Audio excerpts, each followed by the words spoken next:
ချနေတဲ့သူတွေအတွက်အစာပြေစားခြင်းအသင့်တော်ဆုံးဖြစ်တဲ့ banana peanut butter smoothie ငှက်ပြောသည့်မြေပဲထောပတ် smoothie ကိုအလွယ်ကူအရိုးရှင်းဆုံးလုပ်ကြည့်ကြရအောင်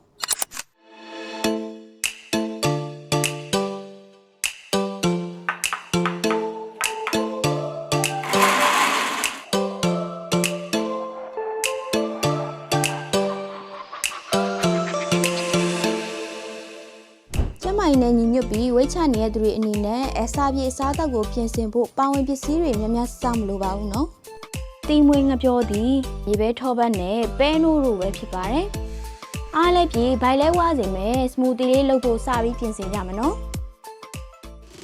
ငပြောသီးလေးတွေကိုအခွန်နွားပြီးအပိုင်းလေးတွေလှီထားပါမယ်။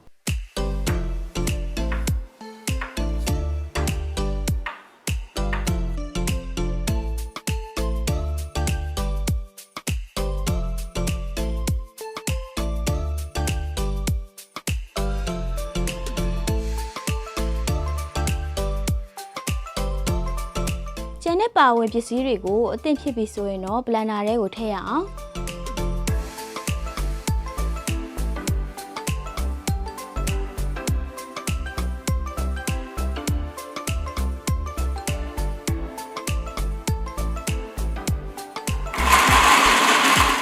ပါဝင်ပစ္စည်းအလုံးညှက်သွားပြီးတော့ဖြစ်လေးဖြစ်သွားအောင်10မိနစ်လောက်ကြိတ်ပေးလိုက်ရုံပါပဲ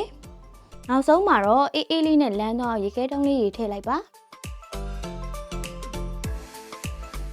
ကဲဒါဆိုရင်တော့တနေ့တာလုံးမှာစိတ်ဖိစီးမှုတွေကိုရောကြစေပြီးတဘာဝအိုင်းရင်တွေပြေဝစေမယ်ဘနာနာရဲ့ peanut butter smoothie လေးကိုရပါပဲရှင်။